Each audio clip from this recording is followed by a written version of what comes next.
Est-ce qu'on est d'accord pour dire qu'Olivier Giroud est une légende de l'équipe de France? Bon, si vous n'êtes pas d'accord, vous désabonnez. Salut à tous les amis, bienvenue pour cette nouvelle vidéo. On va débriefer ce match qui vient de se terminer entre l'équipe de France et l'équipe d'Australie. Nous avons gagné 4-1 contre l'équipe d'Australie pour notre premier match à la Coupe du Monde 2022 et je suis très content parce que on a très mal débuté ce match. On s'est pris ce but à la 9e minute, but de Goodwin. On perd Lucas Hernandez qui visiblement s'est fait les croisés sur cette action. Et là, à ce moment-là, j'étais sur Twitter, j'ai regardé le match et j'avais Twitter à côté. L'ambiance était vraiment très mauvaise. On était tous défaitistes et on s'est dit qu'est-ce que c'est que cette malédiction qui touche l'équipe de France? Où est passée la chatte à Dédé? Et puis au final, tout s'est bien passé. On a fini par mettre 4 buts. But d'Adrien Rabiot que j'ai beaucoup critiqué en début de match. Je trouvais qu'il avait fait... Il a fait un mauvais début de match selon moi, mais je peux pas le critiquer puisqu'il a été plus que décisif, puisqu'il met un but, il fait une passe D à Olivier Giroud double la mise et derrière encore but de Kylian Mbappé. Donc Rabiot, Giroud 2 fois et Kylian Mbappé.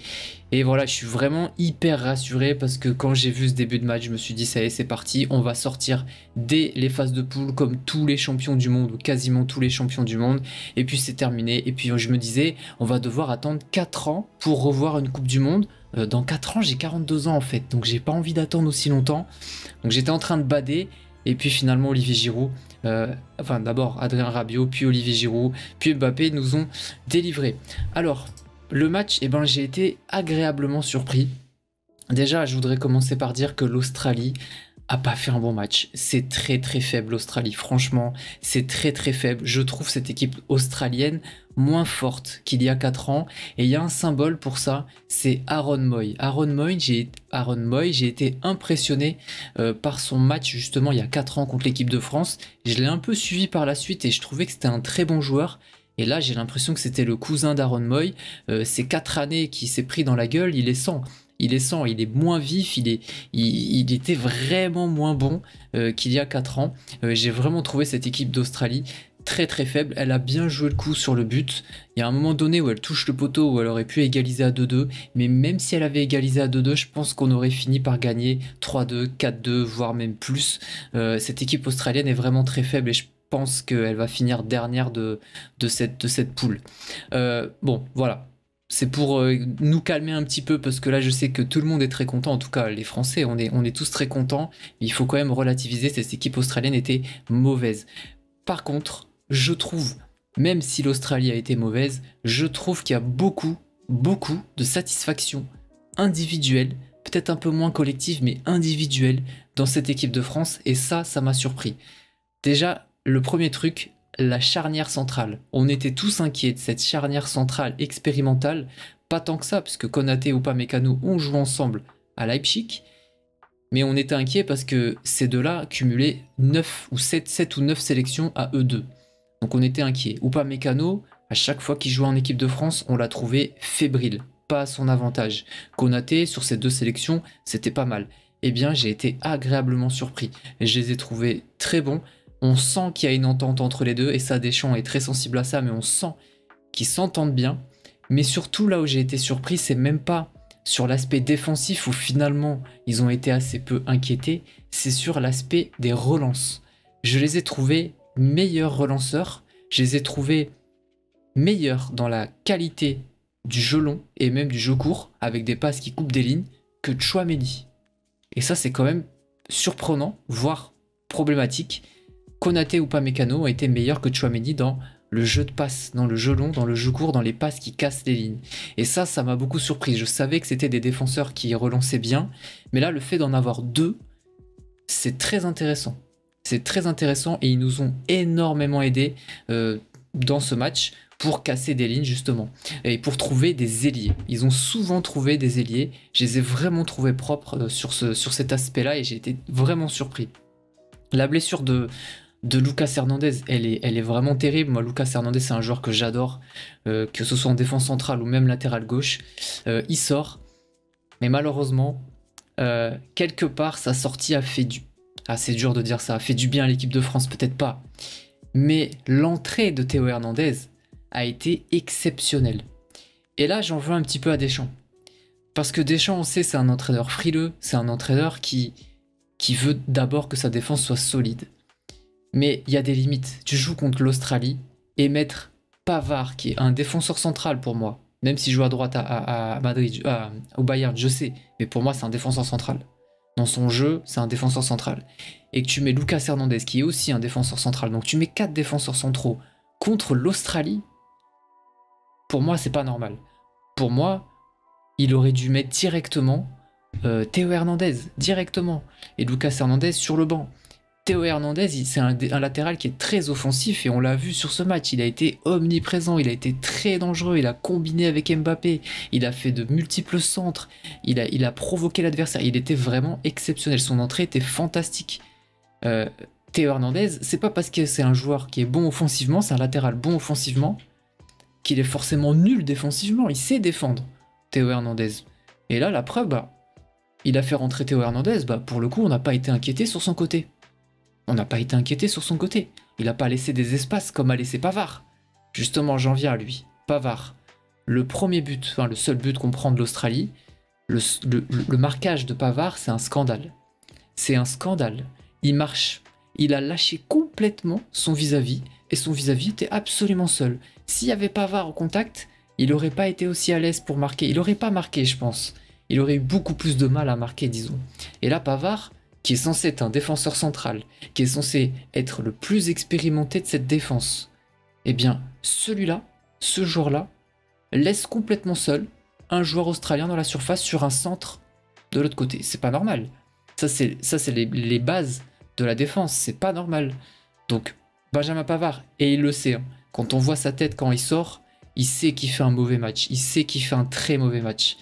Benjamin Pavard, ça va être très compliqué pour cette Coupe du Monde, je pense. Il a vraiment pas le niveau pour moi de latéral droit en équipe de France. Le problème, c'est qu'on n'a pas d'autre latéral à part Koundé, que je trouve pas bon du tout latéral droit aussi.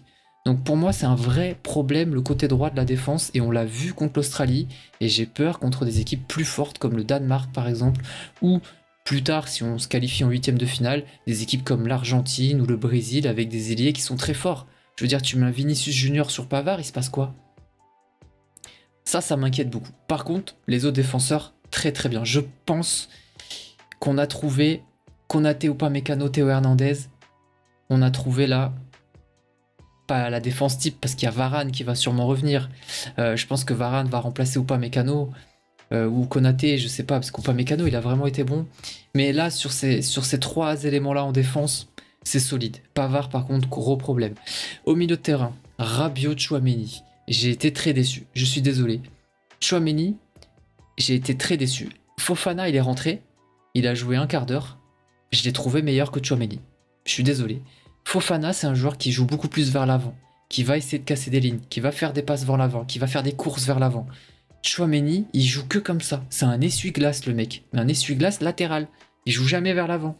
Il joue que latéralement en fait. Et c'est un peu fatigant parce que quand tu as un milieu à 2 éléments, avec Griezmann peut-être on peut le compter parce que c'est vrai qu'il était très très bas. Quand tu as Rabiot qui joue aussi beaucoup latéralement, quand tu as 2 milieux de terrain comme ça qui jouent des passes très simples latéral, c'est un peu compliqué d'être dangereux en fait et de progresser offensivement sur le terrain. J'ai pas aimé son match, même ses passes latérales finalement je les ai trouvées souvent molles, pas appuyées, pas tranchantes. Tu peux faire des passes latérales, mais tu peux aussi faire en sorte qu'elles soient tranchantes. Je veux dire, si c'est pour faire une passe latérale mais molle, qui n'apporte rien, qui ne sert à rien, ça sert à rien. Si t'as envie de faire que des passes latérales, fais-en au moins des tranchantes. Va chercher des ailiers, pas des ailiers, mais les latéraux de manière tranchante, accélère le jeu. Tchouaméni, il a jamais accéléré le jeu. Et même au niveau défensif, j'ai pas trouvé qu'il a beaucoup récupéré de ballons. Et c'est difficile de comparer Tchouaméni, l'abattage défensif de Tchouaméni, avec un N'Golo Kanté ou un Paul Pogba. C'est pas du tout le même style de joueur. Mais il y a 4 ans, on avait Pogba, Kanté. Dans la récupération du ballon, c'était un monde entre Rabiot et Tchouaméni. Rabiot, bon finalement il fait un bon match et puis on peut pas le critiquer. Un but, une passe décisive. Et puis après, je trouve que il est vraiment pas bien rentré dans son match. Je trouvais qu'il se cachait, je l'ai dit sur Twitter. Il jouait à cache-cache, j'ai l'impression. Quand l'équipe de France avait le ballon, notamment Tchouaméni, il y avait des moments où Tchouaméni n'avait aucune solution. Et il s'agaçait, Tchouaméni. Il faisait des gestes avec ses mains parce qu'il n'avait aucune solution. Et je cherchais Rabiot. Mais des fois, je le trouvais même pas. Sur l'écran, je le trouvais pas. Le mec se cachait, il jouait à cache-cache, il était derrière des joueurs australiens comme ça. Oh, oh, il m'a vu ou pas? Il m'a vu? Non mais, au final, après, il s'est repris, et après, je trouve qu'il a fait, voilà. Même au-delà de son but et sa passe décisive, je trouve qu'il fait un bon match, mais il fait pas un match de fou non plus. J'apprécie pas vraiment Rabiot, voilà, pas l'être humain, mais le joueur. Mais je suis quand même content qu'il ait été décisif sur ce match. Mais voilà, je suis toujours un petit peu plus dur avec lui parce que je trouve qu'il pourrait faire beaucoup plus, beaucoup mieux. Au niveau de l'attaque, alors l'attaque, non, Griezmann. Griezmann, en première mi-temps, il était très très bas. Il jouait clairement milieu de terrain avec les deux autres. Et parfois, il récupérait même plus de ballons que Tchouaméni et Rabiot. Je voudrais faire une parenthèse sur Griezmann. Griezmann, il y en a certains qui disent qu'il est fini. À un moment donné... tout le monde, pas tout le monde, mais beaucoup de gens militaient pour qu'il ne soit même plus sélectionné en équipe de France, ou en tout cas militaient pour qu'il sorte du 11 pour un profil comme Nkounkou. Pour moi, Nkounkou et Griezmann, c'est pas le même profil. Nkounkou, c'est pas un joueur qui est capable de jouer aussi bas sur le terrain, de récupérer des ballons comme le fait Griezmann et d'orienter le jeu comme le fait Griezmann. C'est vraiment des joueurs qui sont très différents. Mais je voudrais faire une parenthèse sur Griezmann parce que je trouve que c'est un joueur fantastique. Merci monsieur Quinton, je viens de voir ton message. Merci. Tu vois là tu me donnes de... Ah le sourire que tu me donnes. C'est un joueur fantastique. C'est un joueur qui à la base est un ailier. Il a commencé ailier. Rappelez-vous, il était tout frais à la Real Sociedad. C'était un ailier attaquant qui marquait beaucoup de buts, mais qui jouait plutôt sur l'aile. Et puis son jeu a évolué, il s'est réaxé. Et là... il s'est réaxé, mais avec l'âge, maintenant, il recule. Tu vois, au début, il a commencé sur l'aile, après, il a été devant, dans l'axe, et maintenant, il joue carrément milieu relayeur. Il est capable de jouer milieu relayeur, numéro 10, sur un côté, il est plus capable, et de jouer devant. Je pense que sa meilleure position, au final, ouais, c'est numéro 10, voire même numéro 8, à la Ángel Di María du Real Madrid. Il est capable de jouer, et en première mi-temps, il a clairement joué numéro 8. Et ce qui est fou chez lui, c'est son intelligence de jeu, et que c'est un joueur que, quand il reçoit le ballon, il sait déjà où il va la donner, il sait déjà où il va faire la passe, sa passe, il sait d'avance. Et ça fait que, le fait de savoir d'avance où tu vas la mettre, ça fait que souvent il fait des passes en une touche. Il n'a pas besoin de contrôler le ballon, de la toucher 10 fois avant de la donner et d'improviser, de la donner au joueur démarqué. Non, lui, il va recevoir le ballon, avant de contrôler ce ballon, il va savoir à qui la donner. Et il va pouvoir la donner en une touche parce que techniquement il est sûr. Et il va la donner. Et parfois il faisait des changements d'aile. Il orientait le jeu en faisant des passes qui étaient quand même à longue distance, en une touche et avec la puissance qu'il faut, avec des passes tranchantes. Je trouve que c'est un joueur formidable. C'est un joueur qui était aimé de tous les Français il y a quelques années, à la Coupe du Monde 2014 il me semble. Et puis ces derniers temps, avec son passage au Barça, avec des prestations moins abouties en équipe de France, c'est vrai, bah les gens se sont mis un petit peu à le détester. Pas à le détester, c'est pas le mot, mais il y avait un désamour autour de lui. Les gens disaient qu'il était fini. Bah en fait, sur ce match, il a prouvé que non, il n'est pas fini. Et je dirais même qu'il est indispensable à cette équipe de France. Il est indispensable. T'enlèves Griezmann de ce 11, tu gagnes pas 4-1. Il n'est pas décisif, il marque pas, je crois pas qu'il fait des passes D, mais tu gagnes pas 4-1. C'est lui qui fait le lien entre le milieu, et même la défense parfois, et l'attaque. Il est indispensable. Et si on joue en 4-3-3 avec Tchouaméni, Rabiot, Griezmann, ben ça va. Il pourrait jouer 8. Il peut jouer 8. En deuxième mi-temps, il était beaucoup plus haut. Il a retrouvé un poste plutôt de 10. Et c'est vrai que ouais, il est plus à l'aise dans une position plus haute, mais il peut rendre beaucoup de services dans une position beaucoup plus basse. Et l'équipe de France en a besoin parce que un milieu de terrain créatif comme lui, qui sait orienter le jeu comme lui, on n'en a pas. On n'en a pas. Et en attaque, eh ben, j'ai été très surpris parce que j'ai dit dans une vidéo précédente qu'Ousmane Dembélé faisait rarement des bons matchs en équipe de France, et ben je l'ai trouvé très bon sur ce match. Je l'ai trouvé très bon. Il va vite, putain, il va vite. Il va très très très vite. Je n'arrive pas à comprendre comment il fait à aller aussi vite sur les premiers mètres. Des fois, on se dit non, c'est pas possible, il est en retard. Et sur les premiers mètres, sur les 10 premiers mètres, il va à une vitesse. Et il est sûr techniquement, sa conduite de balle, elle est soyeuse. C'est un super joueur. Franchement, je l'ai trouvé très bon. Et ce qui est très utile avec Dembélé, c'est qu'il mord la ligne de touche. Il fait écarter l'équipe en fait. C'est très intéressant d'avoir un Mbappé à gauche qui a tendance à repiquer et un Dembélé à droite qui lui par contre mord la ligne et qui joue véritablement ailier. J'ai vraiment trouvé très très bon son match. Je pense qu'il a gagné sa place de titulaire à droite. Dembélé avec Coman en remplaçant. Je crois que voilà, sur le côté droit c'est bon, on est tranquille pendant quelques temps. Si ces deux joueurs sont épargnés par les blessures, parce qu'en vrai leur gros problème c'est ça, c'est les blessures. Et pour les deux. À gauche, Kylian Mbappé, je trouve qu'Mbappé a fait un très bon match. Je voulais pas retrouver le Mbappé de l'Euro, qui voulait être individualiste, qui voulait forcer la décision par lui-même, qui voulait jouer seul. Non, là non, je trouve qu'il a joué collectif, il a regardé où était positionné souvent Olivier Giroud, il a joué avec lui, il lui fait un super centre sur le deuxième but, je crois, d'Olivier Giroud. Là, le Mbappé qu'on a vu contre l'Australie, c'est le Mbappé qu'on veut pour toute la Coupe du Monde, et ce Mbappé-là peut nous emmener sur le toit du monde, clairement, parce que ce Mbappé-là, c'est un des meilleurs joueurs du monde. J'ai trouvé très très très bon. Un peu de déchet en deuxième mi-temps, je pense qu'il aurait pu mettre un petit but de plus ou faire une petite passe D, un peu de déchet. Parfois il force un peu ses frappes, il y a des moments, des situations où tu dois pas frapper, tu sais que si tu frappes ça va être contré, donne-la, mais il tente quand même sa chance. Bon, mais ça va, franchement, je suis très content de son match. Et puis on finit par le meilleur pour la fin, Olivier Giroud. 36 ans. Il y a quelques semaines, on se demandait tous s'il allait être sélectionné en équipe de France. Au final, il l'est. Au final, Benzema se blesse. La F1 se blesse. Le karting est plus fiable que la F1 au final.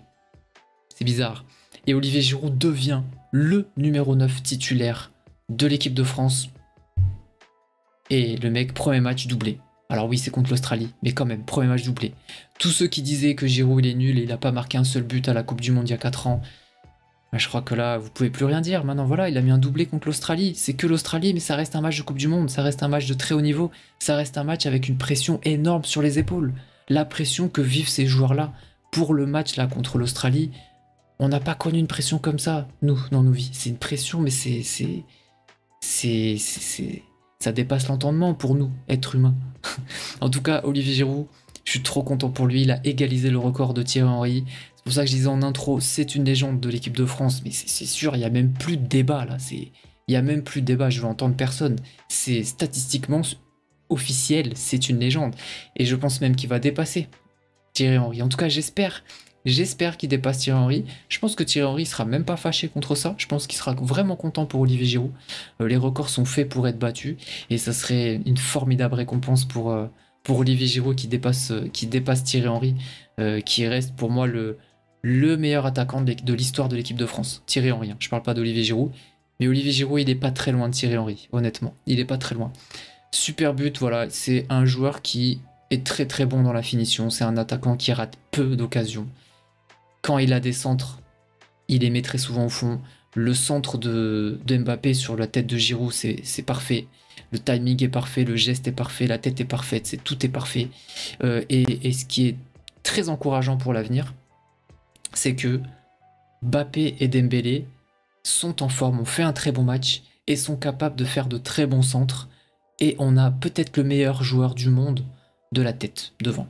Donc, à mon avis, il y aura d'autres buts comme ça, d'autres buts sur des centres d'Mbappé, Dembélé ou Coman, avec des buts d'Olivier Giroud. En tout cas, je l'espère. Voilà, je suis très content de cette victoire. C'est très rassurant pour la suite. Par contre, prochain match samedi contre le Danemark, ça va être une autre paire de manches, même si le Danemark contre la Tunisie n'a pas fait un très bon match, mais ça va être un niveau supérieur. Mais on peut y aller confiant parce que ce qu'on a montré de manière individuelle et même collective par séquence, notamment avec des sacrées séquences de jeu, des sacrés jeux en triangle avec Théo Hernandez, Mbappé, ça marche plutôt bien. On a de quoi être confiant et aborder ce match contre le Danemark plutôt sereinement. Voilà, je crois que j'ai dit tout ce que j'avais à dire sur ce match. Je suis très content. C'est pour ça qu'on aime le foot, hein. Et c'est pour ça que je dis que je suis supporter que d'une seule équipe finalement dans le monde du foot, c'est l'équipe de France. À chaque but de l'équipe de France, j'ai fait sursauter ma femme à côté. À chaque but, j'étais super content. Et ouais, voilà. Et la pauvre, elle était en train de s'endormir là, à chaque fois elle sursautait. Mais bon, je peux pas contrôler, hein. Quand il y a un but, même si on en avait mis 8, au 9e but, je crie moi. Tu vois, c'est comme ça. C'est ça être supporter. Mais bon, elle me comprend, hein, hein, tu me comprends? Bon, ça va. Bah voilà, je crois que j'ai tout dit. Les amis, n'hésitez pas à dire ce que vous avez pensé de ce match, à dire vos tops et vos flops. C'est un peu ce que j'ai dit dans cette vidéo. N'hésitez pas à vous abonner pour pas rater les prochaines vidéos sur la Coupe du Monde. Je pense que pendant cette période de Coupe du Monde, je vais faire beaucoup de vidéos sur ça. Puis quand la Coupe du Monde sera finie, je reprendrai encore plus souvent les contenus sur les autres jeux de foot, les tutos, etc. Mais je crois que pendant cette Coupe du Monde, je vais me concentrer sur le contenu Coupe du Monde. J'espère que cette vidéo vous a plu. Si c'est le cas, n'hésitez pas à laisser un pouce bleu et à partager cette vidéo sur vos réseaux sociaux. Ça m'aide beaucoup pour le référencement de cette chaîne sur ce nouveau créneau que sont les débriefs des matchs de foot. A très bientôt les amis. Et j'allais dire allez les bleus, mais ça se dit pas allez les bleus après un match. Ouais, bon allez les bleus. Ciao.